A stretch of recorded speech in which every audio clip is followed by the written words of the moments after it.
اسلامی تاریخ کے نام جب اس دنیا سے جا رہے تو کیا چھوڑ گئے؟ اور آج معمولی سا شخص معمولی سی ابتدا سے شروع ہوتا ہے، اور جب وہ اپنی انتہا کو ٹچ کرتا ہے تو پھر کیا جزیرے اور کیا براعظموں میں ان کے جو ہے محل اور کیا ان کے اثاثے، کیا یہ غریب ملک کو شبع دیتا ہے؟ ہمارے پڑوس میں ہندوستان ہے، ہمارا حریف ہے، ازلی دشمن ہے، اس سے ہماری جنگیں ہوئی ہیں، ان کے سابق وزیر اعظم کو دیکھ لیں، ان کے سابق سربراہان جو اداروں کے ہیں ان کو دیکھ لیں، کبھی کسی نے نام دیکھا کہ پاکستان سے باہر ان کے اثاثے ہیں؟ یہ پاکستان کب ٹھیک ہوگا؟ اور جو ٹھیک کرنے کے لیے نکلا ہے اس کو آپ نے جیل میں ڈال دیا۔ جن لوگوں کی وجہ سے اس ملک کے ساتھ یہ ہوا ہے، جس کی وجہ سے کروڑوں پاکستانی عمران خان کے ساتھ اٹھ کھڑے ہوئے اور 27 سال سے تحریک چلا رہے ہیں، ان سے تو آپ ملک نہیں چلا سکتے۔ وہ انگریزی میں کہتے ہیں نا کہ you can't reinforce the failure. All those people who are in power now are part of the problem, they are not part of the solution. ان کے پاس سولوشن نہیں ہے، ان کے پاس وہ کنجے نہیں ہے جس سے عوام کے مسائل کا حل نکل سکے۔ وہ تالا جو عوام کے مستقبل کا امیدوں کا تالا ہے وہ کھلے گا صرف ایک شخص کے ہاتھ سے، جس کو آپ نے اڈیالہ قیدی نمبر 804 ڈالا ہوا ہے۔ 24 نومبر کی ہماری کال ہے، اس کال پہ قوم نکلے گی۔ آپ کے پاس دن تھے، اب بھی 1-2 دن ہیں، ہوش کے ناخن لیں۔ سب سے پہلے میں پاکستانی قوم کی طرف سے یہ مطالبہ رکھتا ہوں، صرف تحریک انصاف کی بات نہیں کر رہا۔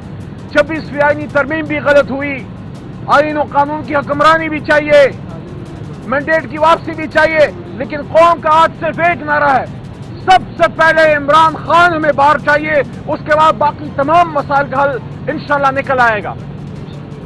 اور جو میں نئے عمرانی معاہدے کی بات کر رہا ہوں وہ کیوں کر رہا ہوں؟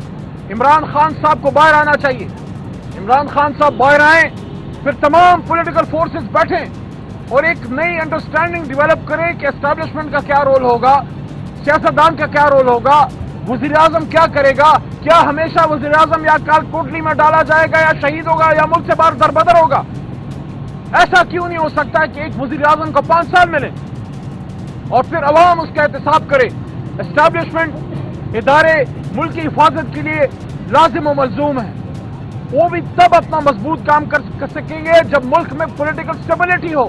اگر ملک میں سیاسی استحکام نہیں ہے، 27 جولائی 2023 کو جب میں جیل سے ہائی کورٹ پشاور کے حکم سے آخری بار جب میں بری ہوا اور میں نکلا اور 9 مئی کا میرا کیس بھی ختم ہوا، میں نے پہلی بات جو میڈیا کے سامنے کی تھی وہ آج بھی کرتا ہوں۔ میں ہمیشہ اڈیالہ کے بارے یہ بات کرتا ہوں کہ پاکستان کو سیاسی انتقام کی نہیں، سیاسی استحکام کی ضرورت ہے۔ پاکستان کو سیاسی انتقام کی نہیں، سیاسی استحکام کی ضرورت ہے، اور سیاسی استحکام آ نہیں سکتا جب تک آپ ملک کے سب سے بڑے لیڈر، ملک کے سب سے بڑی جماعت، اس کو آپ انگیج نہیں کرتے۔ اور جب یہ انگیجمنٹ ہو اس کے بعد سیاسی جماعتیں یہ فیصلہ کریں، سیاسی جماعتیں یہ فیصلہ کریں کہ یا یہ اقتدار کی جنگ ہے یا یہ عوام کی خدمت کا ایک مقابلہ ہے۔ اگر اقتدار کی جنگ ہے تو بالکل آپ کریں جو آپ کر رہے ہیں، کوئی کسی کا کندھا استعمال کریں، کوئی آپ کو آنکھ مارے، کوئی آپ جو بھی طریقہ، لیکن اگر آپ کہتے ہیں کہ ملک کو ٹھیک کرنا ہے، ملک کو آگے لے کے جانا ہے، پھر ایک بات پہ تمام پولیٹیکل فورسز کو اس نقطے پہ آنا ہوگا کہ کسی کا کندھا استعمال نہیں ہوگا اقتدار میں آنے کے لیے، اور جب اقتدار میں آ جائیں پھر کرپشن سے، اخربہ پروری سے دور رہنا ہے۔ اس ملک کو ملک بنانا ہے جس لیے بنا تھا، کیونکہ ہماری 3 نسلیں قبروں میں جا چکی ہیں، لیکن آج تک کا وہ خواب شرمندہ تعبیر نہیں ہو سکا جو قائد اعظم محمد علی جناح نے اس قوم کو علامہ کی فکر کی روشنی میں سنایا تھا، دکھایا تھا۔ کیا ہم صرف بھیک مانگنے کے لیے پیدا ہوئے ہیں؟ کیا پاکستان نیوکلیر اسلامک اسٹیٹ ہوتے ہوئے دنیا کے سامنے ہم کاسا لیس ہیں؟ ہم کس ملک کے پاس نہیں جاتے؟ یہ کیوں ہے؟ کیا ہمارے ڈی این اے میں کوئی فالٹ ہے؟ کیا ہم محنتی نہیں ہیں؟ کیا ہم ایمان والے نہیں ہیں؟ کیا ہم محمدی نہیں ہیں؟ کیا ہم مسلمان نہیں ہیں؟ کیا ہم دنیا کی باقی قوموں سے ہمیں کوئی کمزوری ہے؟ ہمارے پرورش میں کوئی کمی ہے؟